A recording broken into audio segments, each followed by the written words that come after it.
Why is the Prime Minister not speaking on Operation Sindoor? Where are the terrorist attackers? Why have you not apprehended them?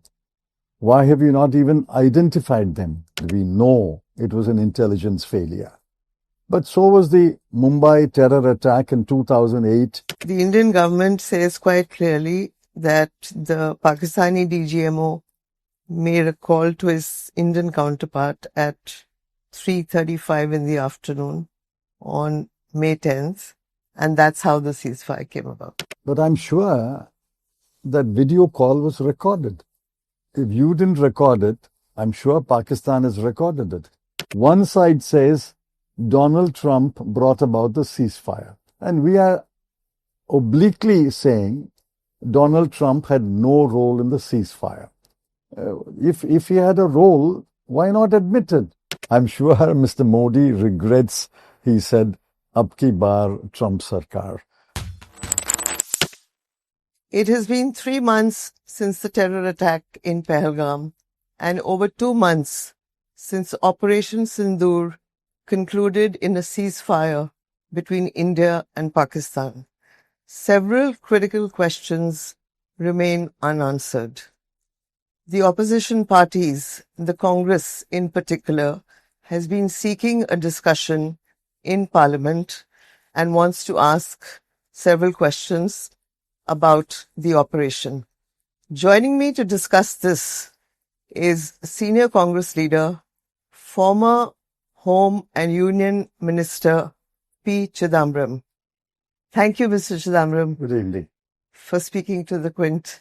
Let me start by asking you, in the beginning, the Congress party lent full support to the Narendra Modi government on Operation Sindoor. What are the questions that you now are looking to ask? See, we continue to fully support the military, Army, Air Force, and to the extent it played a role, the Navy. There's no doubt about that. We fully support the Indian military. What we are questioning is the political leadership that was behind Operation Sindoor and the political response to the consequences of Operation Sindoor. There is no transparency at all. The nation has not been taken into confidence. As you rightly said, it's several weeks since Operation Sindoor did not conclude according to the Prime Minister. It only paused. Therefore, there are so many questions that deserve to be raised and answered. But why is the government ducking them? And why is the Prime Minister not speaking on Operation Sindoor? Why do you think there's a reluctance to, have a debate in the temple of democracy? That's what Parliament is. After all, Prime Minister Modi has addressed the nation. He's addressed various rallies. So have his ministers, Jai Shankar and Rajnath Singh. Are they uncomfortable with the idea that they will be asked about how the ceasefire came about? Because let's be honest, it was not the Indian government that announced it. It was Donald Trump. How the ceasefire came about is one question. It's an important question. But there are several other questions. Now, if the Operation Sindoor is only paused, what are the follow-up steps? Have you taken any follow-up steps to prevent another Pahalgam? Number one. Number two, where are the terrorist attackers? Why have you not apprehended them? Why have you not even identified them? Suddenly, a news item emerges that we have arrested 2 or 3 people who gave them shelter. Now, what happened to that? If they gave them, they gave the terrorists shelter, they will know the names, they will know where they came from, and what happened to that? There's complete silence. Then we get snatches and bits of information from different officers. the Chief of Defense Staff goes to Singapore and makes a statement which gives you bits of information. Then the Deputy Army Chief makes a statement in Mumbai where he says a little more. In Indonesia, a junior officer of the Navy goes and makes a statement. Now, why is the Prime Minister or the Defense Minister or the Foreign Minister not making a comprehensive statement? And I can understand when Parliament was not in session, you were reluctant to convene Parliament and make a statement. But the Parliament has been convened now. We asked for a special session. You stalled it and avoided it. Now the regular monsoon session has been called. On day one, they should have made a comprehensive statement. It shows that they are reluctant to make a statement. Even if they make a statement next week, when the discussion will start, I doubt whether it will be a candid, forthright statement. What are they trying to hide, according to you? They're hiding the fact, I think, and this is speculation, I think they're hiding the fact that, and the CDS hinted at, we made tactical mistakes, we re-strategized it. So, what tactical mistakes were made? What was the re-strategy? Those questions, either they are incompetent to answer or they are unwilling to answer. The second one is they are unwilling to disclose what the NIA has done all these weeks. Have they identified the terrorists, where they came from? I mean, for all we know, they could be homegrown terrorists. Why do you assume that they came from Pakistan? There's no evidence of that. They are also hiding the losses. I said it in a column that in a war, losses will occur on both sides. I understand that India would have suffered losses. Be upfront. Winston Churchill in World War II made a statement every other day. Whatever losses they suffered, Britain suffered, they made it plain. Therefore, they are reluctant to admit the losses. But losses are inevitable and natural in a war. So admit the losses. I think they think they can put a large shroud on Operation Sindoor. It won't work. Samajwadi Party's Akhilesh Yadav recently said, what happened in Pahalgam? Why did it happen? Why is the government hiding its face? Intelligence failure, I reckon, is another question that you would like to take up forcefully. The LG of J&K has admitted it is an intelligence failure. I mean, he did not have admitted. We know it was an intelligence failure. But so was the Mumbai terror attack in 2008, an intelligence failure. When I took over as Home Minister and I visited Mumbai, and I called the entire press, and the first sentence I said was, I apologize for the intelligence failure. It was an intelligence failure of 7 or 8 Pakistan-based terrorists coming by boat to Mumbai, the commercial capital of India and the financial capital of India, and walking up to Hotel Taj was a clear intelligence failure. So they should have said, there is an intelligence failure. The Army intelligence, the Air Force intelligence, the Defense intelligence, the IBA, Intelligence Bureau, there was a collective intelligence failure. There's a multi-agency center, MAC, which I had beefed up and revived and made them meet every day. Now they've built up a plush well-equipped office, I'm told. I'm glad.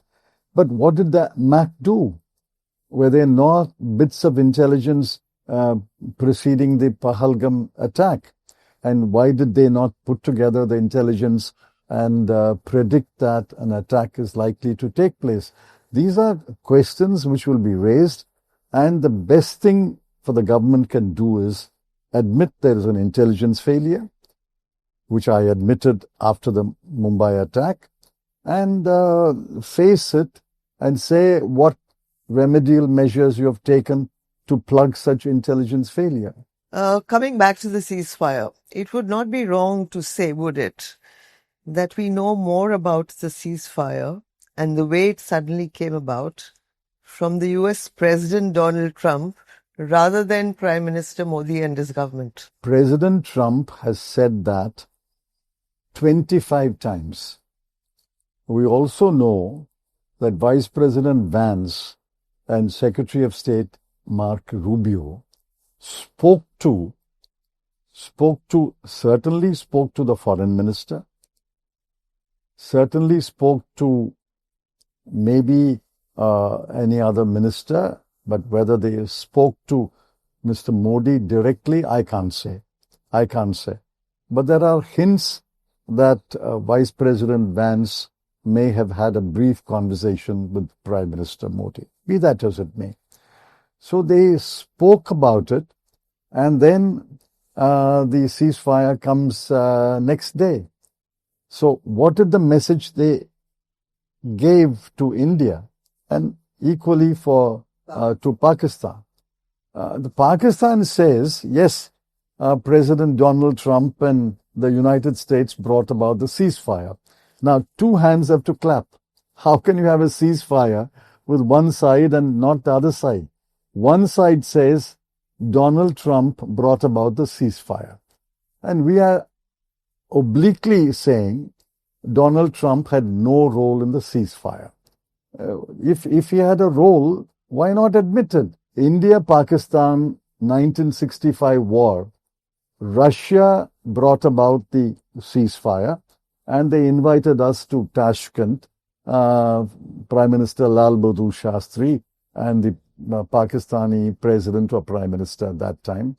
So Lal Bahadur Shastri did go to Tashkent, and I think Prime Minister Kosygin was there, and it was all transparent. If somebody had a role to play in bringing about a ceasefire, what is the shame in admitting it? I can't understand.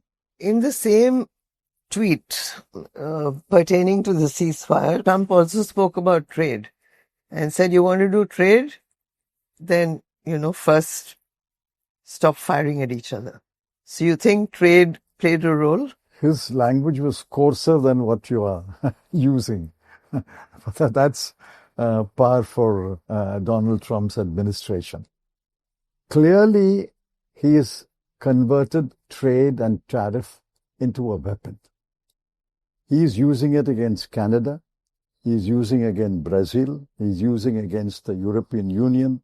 He used it against Indonesia and concluded a deal. So I have no reason to disbelieve him that he used trade and tariff as major weapons if he had a role in bringing about the ceasefire. He can't bring about a ceasefire, as he claims, by simply appealing to the good sense of both sides. In India-Pakistan relations, there is no good sense as such, because Pakistan is determined to create trouble. There's no good sense as such. It's power versus power, might versus might, army versus army, air force versus air force.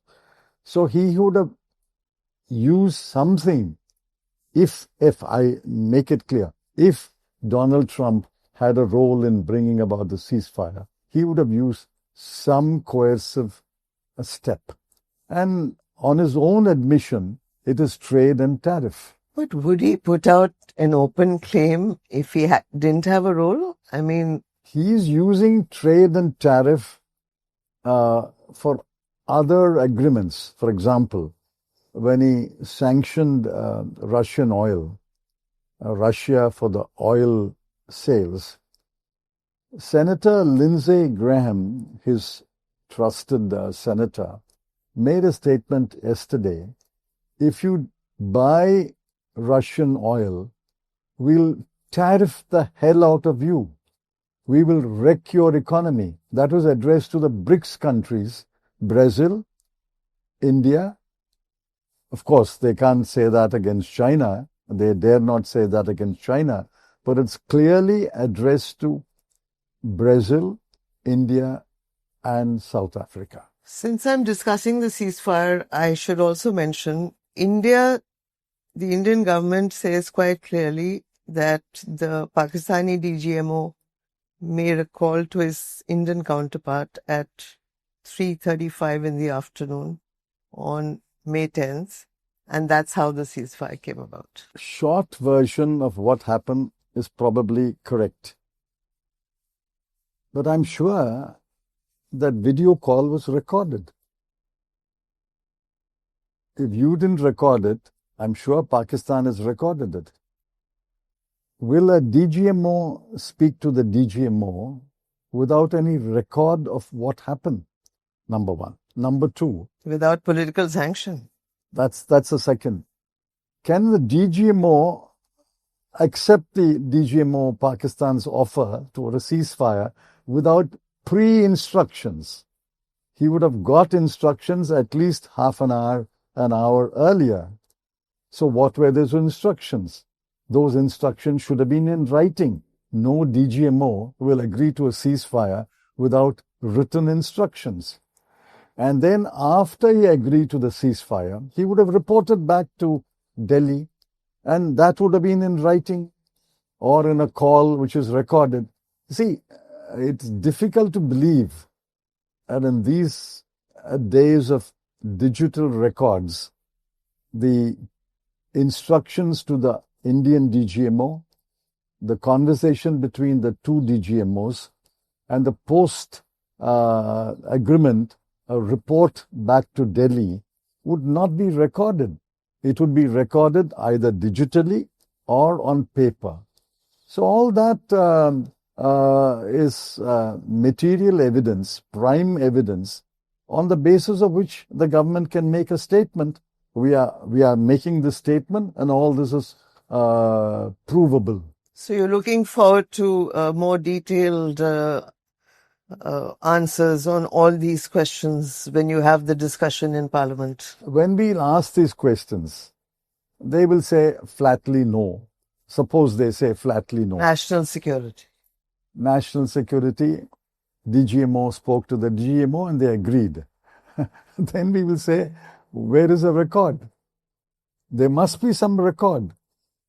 Remember, even the world wars that were fought had records, which is how war historians are able to reconstruct the sequence of events. We were talking about Donald Trump. I do want to ask you, in the first presidency, there were these two mega events that stand out. One was Howdy Modi, and the second was Modi saying, Abki Baar from Sarkar. Do you think Modi sort of sometimes wonders why he said that? I'm sure Mr. Modi regrets he said Abki Baar Trump Sarkar. I mean, not that he said it and he was elected. Obviously. Suppose, and he didn't say it, and Mr. Trump was lost the election, at least we would have an India-friendly Kamala Harris as president. I'm sure he regrets that. It was more about the relationship between the two. No. It's clear that President Trump treats every visitor to the White House shabbily. Look at the way he treated President Zelensky of Ukraine. Look at the way he treated the president or prime minister of Libya, is it? He said, you speak such good English. He told Zelensky about his clothes. You're not suited and booted. The other president or Prime Minister came on television and said he can't treat an African country so shabbily. We are all educated in English-speaking schools and colleges. We, of course, speak English. He spoke perfect English, like many Indian political leaders, even after 1947, spoke perfect English. Jawaharlal Nehru, but he sort of mocked him for speaking English. He treats every visitor to the White House or to the Oval Office shabbily. But that's Trump. What do you make of his meeting with General Asim Munir, the Pakistan Army chief? Because to rub in the fact that as far as I'm concerned, India and Pakistan are on par. It's to rub in the fact. General Asim Munir, now Field Marshal Asim Munir, is not the Prime Minister of Pakistan, is not the President of Pakistan. Correct. He is talking to a general. I mean, I don't know of no other general that he is received in the Oval Office except the NATO Secretary General, is a former army officer. Because the NATO Secretary General is considered some kind of a equivalent to the head of state. But for President Trump to receive the head of the army in Pakistan and give him a state dinner, I mean, it's unprecedented. He's rubbing him the fact that as far as he's concerned, he doesn't accept one as the aggressor and one as the victim. Both of you fought. Every time he mentions India, he mentions Pakistan. Every time he mentions Pakistan, he mentions India. These two guys have been fighting, and they have two nuclear weapons. They would have bombed the hell out of each one. Therefore, I told both of them, if you guys continue to fight, I will tariff you. I won't open trade talks with you. So he's clearly equating India and Pakistan, which is a dramatic change from the position of President Biden and President Obama. So the hyphen is back. Hyphen, it's not a hyphen, it's a chain link now. It's no longer hyphen. Prime Minister Modi, while drawing the new red lines and talking about the new normal, has said, amongst other things, that India will not fall for Pakistan's nuclear blackmail. Correct. Do you think we were close to a nuclear conflict? No, the Chief of Defence Staff has clarified that. We were nowhere near the nuclear threshold. It was still a conventional war, but an unconventional conventional war. We did not cross the border, they did not cross the border. Let's look at the red lines drawn after Operation Sindoor. Terror and talks can't go hand in hand. Terror and trade can't go hand in hand. Blood and water cannot flow together. India will not fall for nuclear blackmail. Achievements? These are rhetorical flourishes. The first three are rhetorical flourishes. Who says trade and terror can go together? Who says talks and terror will go together? Unless terror stops, there is a fighting war stops. We can't obviously do anything. Therefore, the first three are rhetorical flourishes for the domestic audience. The fourth one is correct. We will not succumb to nuclear blackmail. And the Indus Water Treaty being put in abeyance? Indus Water Treaty, I don't know.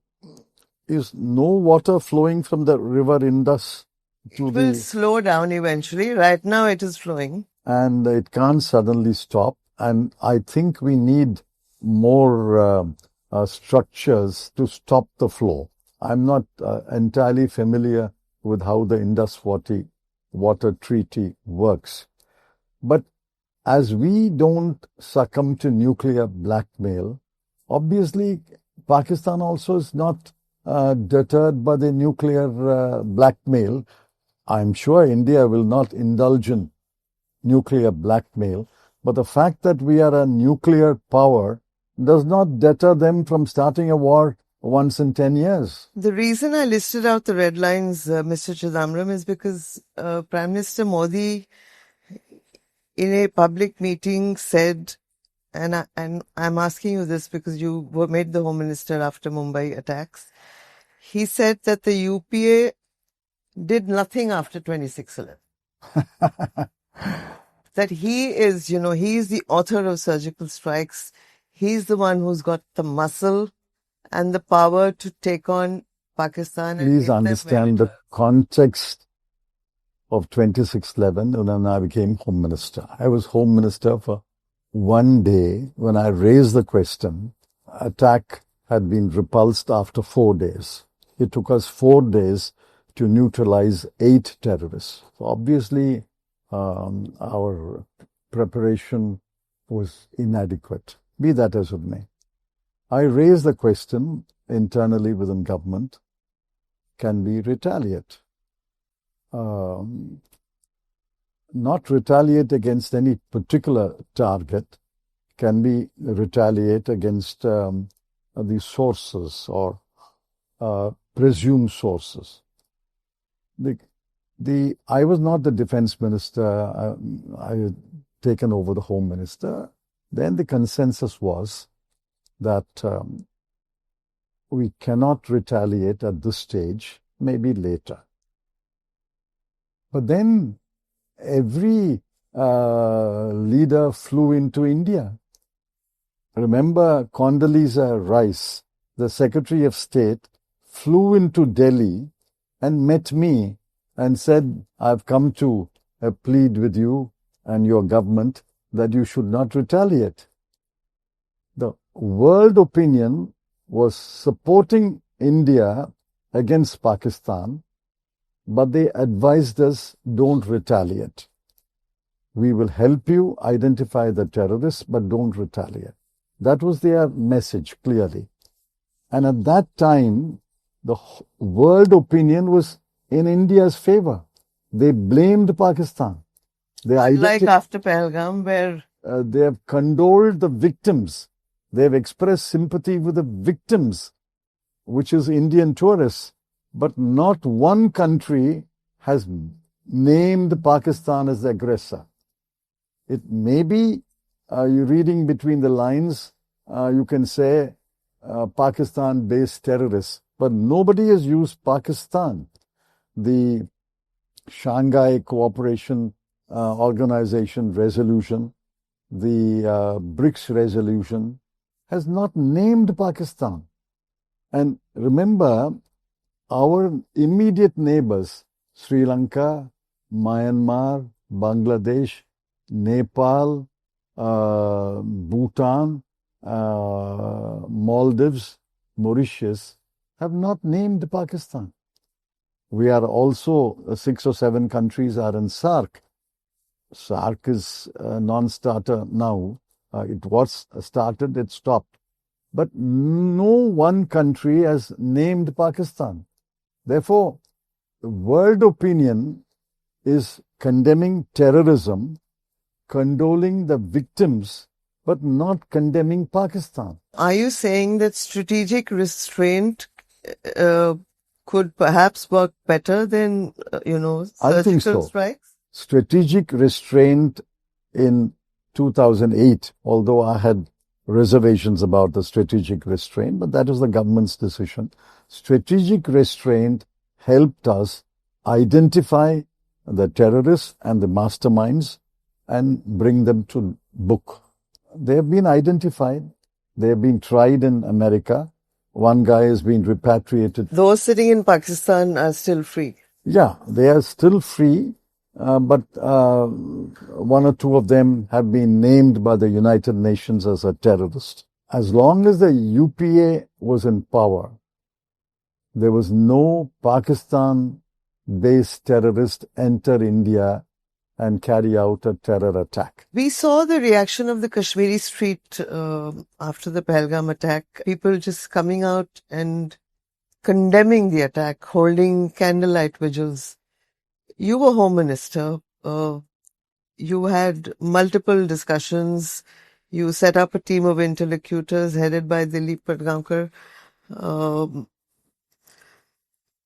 Way forward in Kashmir at this juncture, according to you? I mean, of course, let me also say, in 2019, we had special status removed and the state converted into 2 union territories. You see, the interlocutors brought about good results. Even when I was Home Minister, I visited Srinagar several times. And in one visit, I ensured that the roadblocks in Srinagar were removed. There were people on the banks of the Dal Lake at midnight. Things have improved. I'm not denying that things have improved. But don't suggest that there was no returning to normalcy under the UPA. We were returning to normalcy. The stone throwing had stopped.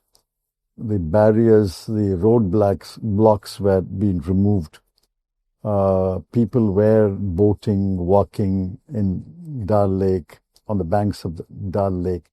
Things were returning to normal. I think the interlocutors did a splendid job.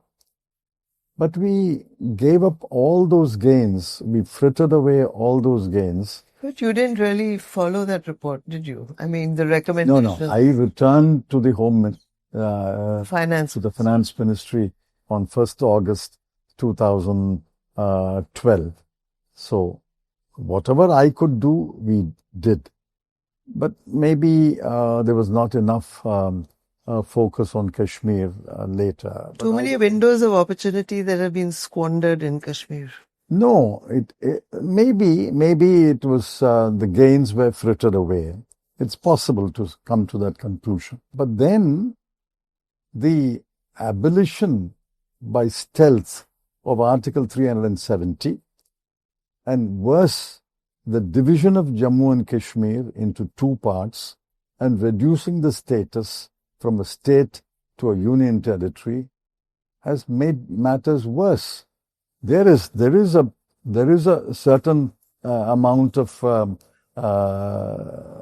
appearing to be peace, but you remember John Kennedy's word, peace of the grave. Peace of the grave. My last question to you, Mr. Chidambaram. Does Vice President Jagdeep Dhankar's resignation have anything to do with the discussion on Operation Sindoor, or do you think there are other reasons like, the impeachment motion? I don't think Operation Sindoor had played a part. Impeachment motion? I think there was the two of them had grown apart. BJP on the one side, BJP leadership, and Mr. Dhankar had grown apart over the last 2-3 months. His admonition of Agriculture Ministry Shivraj Singh Chauhan in public, and his statements on behalf of Kisans, and his statements attacking the judiciary, I think had made them grow apart, drift apart. But I think Girl, winter is so last season. And now spring's got you looking at pictures of tank tops with hungry eyes. Your algorithm is feeding you cutoffs. You're thirsty for the sun on your shoulders. That perfect hang on the patio sundress. Those sandals you can wear all day and all night. And you've had enough of shopping from your couch. Done hoping it looks anything like the picture when you tear open that envelope? It's time for a little in-person spring treat. It's time for a trip to Ross. Work your magic. the government was perhaps blindsided by the admission of the impeachment motion against Justice Verma and his hint that the impeachment motion against Justice Shekhar Yadav will also be admitted because he had completed the verification or nearly completed the verification. See, it's absolutely established now. Government was not keen to impeach Justice Shekhar Yadav, but they were keen to impeach Justice Yashwant Verma. we moved the Rajya Sabha an impeachment motion against Justice Verma because it was the right thing to do, but also for a secondary reason that it will revive the impeachment motion against Justice Yadav, which had been lodged in December 2024 and had been put on the back burner. When this motion is taken up, we will say what happened to that motion, which was 7 months earlier. And I think, and this may be in other reasons, whatever other reasons, I'm not privy to other reasons. This is a deduction of the Congress leaders, Congress MPs, talking to various people. Each one has its own contacts and sources. Putting together all that, the impeachment motions were the last straw on the camel's back. If I may, and I seek your indulgence, just a few lines on the revision of electoral rolls in Bihar and how you see it. Last question. I've written a column last week. It was a Machiavellian move by the ECI, whether they were impelled or inspired by the BJP party or the NDA government, I cannot say. But it's a Machiavellian move. You see, there's a danger is about the 55 lakh names in the electoral roll, which they classify in 3 categories. Dead, permanently migrated, and not traceable. Now, not traceable is a dubious head. Permanently, dead is, I agree. If they are dead, you remove them. But even if a dead voter's name is on the electoral roll, he can't vote. The permanently migrated is the ECI's gloss over migration. We all know that migrants return to the state and vote in the election. It happens all over in all the states. And if large number of migrated, say, to nearby states, they will certainly return. If they have migrated to faraway states, they may return. But there's a greater danger. They boast that 93 or 94% forms have been received. But the forms have been received, they don't say the breakup between the forms which are fully supported by documents and the forms which are not supported by documents. I don't know how many lakhs forms have been submitted, because I know people of Bihar have told me that the ASHA worker goes and tells the constituent, sign on this form. We'll take care of everything. And that form is uploaded. But that form is not supported by any document. So how many such forms unsupported by any document has been submitted? So I'm afraid the numbers are so massive that this exercise, SIR, doesn't seem to be enfranchising new voters or missing voters, but it's an exercise to disenfranchise a large number of voters. Thank you very much for all your insights. Thank you for speaking to the Quint.